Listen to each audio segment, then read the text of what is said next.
Yemune anopi. Naitom satli bilok tak pat ase. Kaya daning tijaraba mahusagi kudol. Aduga muksiyam. Kada.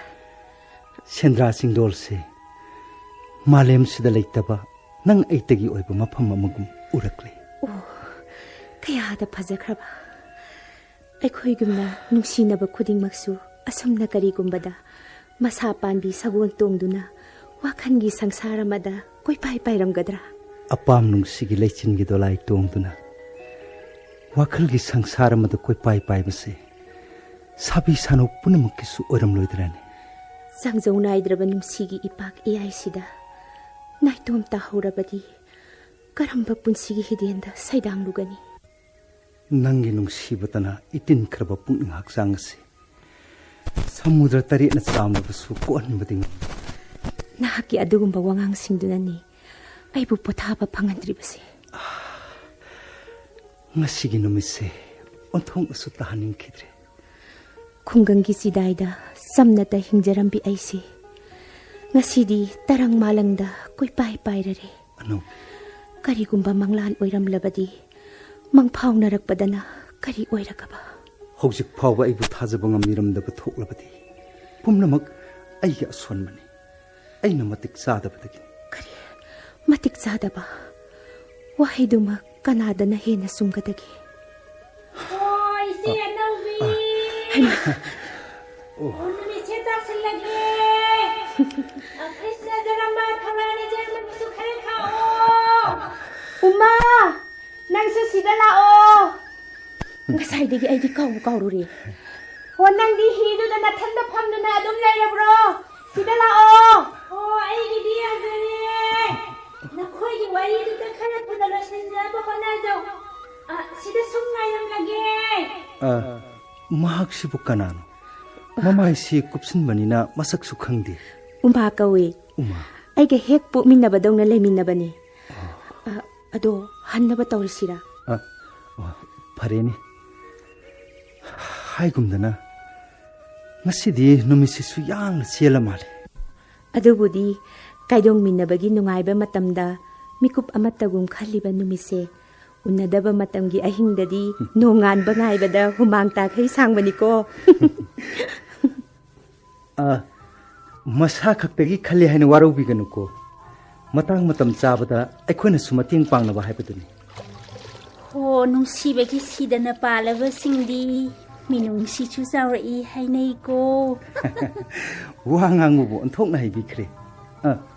Ai su nawma paisira. Yanida hi sibudi aina sum honjarake. Matamduda manghanbino.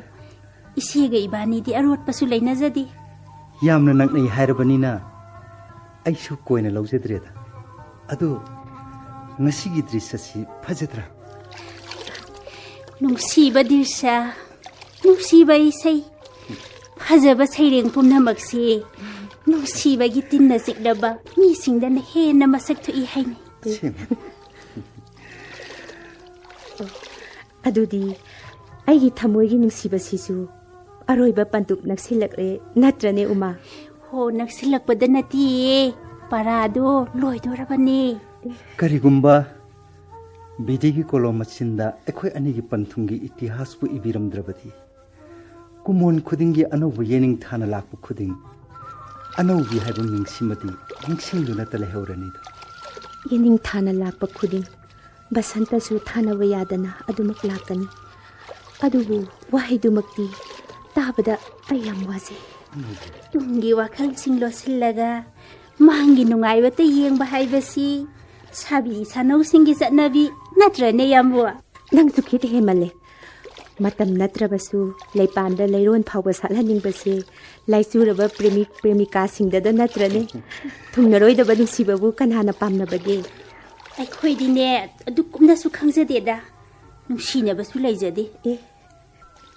Haima hithangpham yoramhine. Nasina bani chindana bado yamna taningmani. Ngakraba angang ni nungsinabaga leiradi aikhoibudi kanthomdau janida. Yambo ai satlam lage. Bazido ai ngaibada yamna waramlani. Ngai khuo नंगी हि होनमन से लौखो ngasiꯒꯤꯗꯤ ꯂꯧꯖꯔꯔꯣꯏ ꯅꯣꯡꯃ ꯑꯃꯨꯛ ꯌꯥꯝꯅ ꯄꯤꯕꯤꯔꯣ 이제 하이닝ꯕꯁꯤꯡꯗꯣ 하여로 ꯀꯩ ꯍꯥꯏꯗꯣꯏꯅꯣ ꯌꯥꯝꯕꯨꯡ ꯆꯠꯈ꯭ꯔꯀꯥꯟꯗ ꯍꯣꯔꯦꯟ ꯑꯩꯅ ꯈꯨꯝꯕ ꯉꯝꯂꯣꯏꯗꯕ ꯋꯥꯍꯪ ꯀꯌꯥ ꯑꯃ ꯍꯪꯖꯔꯛꯀꯅꯨꯀꯣ ꯆꯠꯃꯤꯟꯅꯁꯤ ꯉꯥꯏꯈꯣ ꯃꯤ 우마 ꯂꯩꯖꯍꯧꯔꯣ ꯄꯨꯛꯅꯤꯡꯒ ꯊꯃꯣꯏꯒ ꯇꯥꯟꯅꯖꯍꯧꯔꯣ ꯀꯌꯥꯗ ꯃꯉꯥꯎ ꯊꯤꯈ꯭ꯔꯕꯅꯣ ꯃꯃꯥꯏꯁꯦ ꯑꯃꯨꯛꯇ ꯐꯥꯎꯕ ꯍꯥꯏꯗꯣꯛꯂꯝꯗꯦꯅꯤꯁꯦ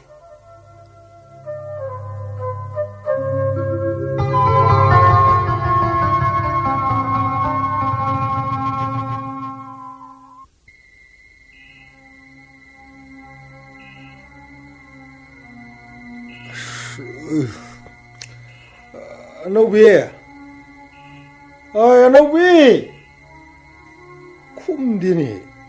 Aigi selsibu kadai sakran no be numida angsida. Aini yumsida hanjilakpada no mutta suttaram na mabung aibu okta basidani ne aini penjise. Anobi, taso nungdangsida lekai tananaba tumina sanga asu yadubu taing tasu. Wai ma tholai bro. Svab tareda. Nangi dibu aingonda warakli bai duni. Fai.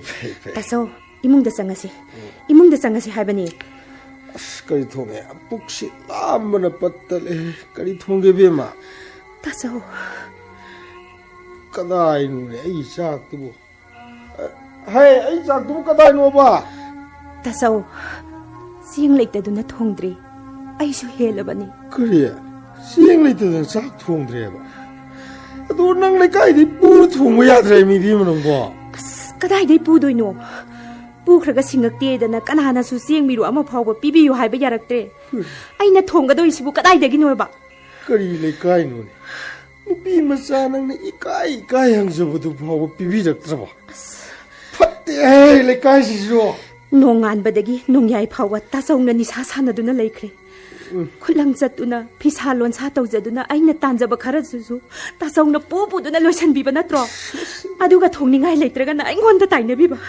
ओइने अदुबु आयुक्तगी चाहदे खंगे कइनु अमदे सिलमबा याइदना नंसो आइना सुजा नोमजरिबा सिंदो लोइसनबिबदा नतना drug ललोनबा दीपक हाइबदुदगी सेन्याम अमसु पुसिलबा नत्रो मदो युमसिददगी पुसिनबिरकनो नते नसल लैसाबी अमा Larry हाइबसे करिमता खनबिद्रिसिबु करिगिनो तासो आई मरु मपांगदे नंग अदुमा हाइनो बि mean तारगा खुइबु करे हाइना हाइगि दोनो मे तासो नतना आइगि कना लैरिगे निसासिददि थादोपियुदना हन्ना हाइजबबु तासौना सुंता ताबिद्रिबसिबु करिगिनो इसन हाइबदि इबु ngasi जुवार सानत्रे आई यु याम थकपुसु नते Ain lady say, I show Ibung Swasa the Hinglim. Nambu no Murtraga no Mudi, Soider no and doing a crabra. Yare Tasso, Imung the Sangasi. Imung the Sangasila or Habani. Why Chingo Yarene Sak Sahilatum Tava. But the guy is wrong.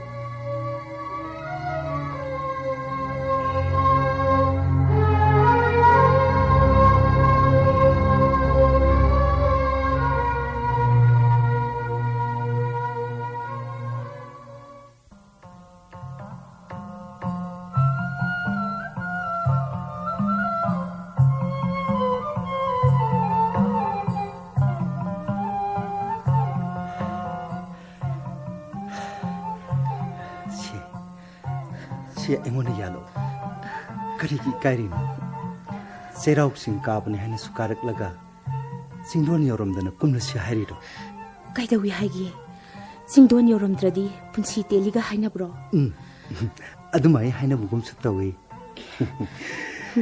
maduna pusumadi phabu pharene kari kana gumba ama bunung siruduna ithanta sijabasu ngamjadre aigi thamoigi pukningi asagi yening punamaksu nangi thamoi laikondudan adu aini ngasi lakliba si wapam amta suning singlamge khanduna lakbani aingonda bu kari amuk koirino ai MD tawrunaba Chennai Medical College da pawung ming chanbikre amaromda MBBS haibisinati ꯃꯤꯅꯁꯨ ꯀꯌꯥ ꯃꯁꯤꯡ ꯊꯥꯅꯗ꯭ꯔꯦꯗꯣ ꯀꯩꯗꯧꯉꯩ ꯆꯠꯄ ꯇꯥꯔꯒꯦ ꯍꯪꯆꯤꯠ ꯇꯥꯡ 13ꯀꯤ ꯐ꯭ꯂꯥꯏꯠꯀꯤ ꯇꯤꯀꯦꯠꯁꯨ ꯀꯛꯑꯝꯃꯦ ꯍꯥꯏꯔꯤ ꯆꯍꯤ ꯀꯌꯥ ꯂꯩꯕꯤꯔꯛꯀꯗꯕꯅꯣ ꯑꯩ ꯆꯍꯤ 3ꯃꯨꯛꯇꯤ ꯂꯩꯔꯛꯀꯦ ꯍꯥꯏꯅ ꯈꯜꯂꯤ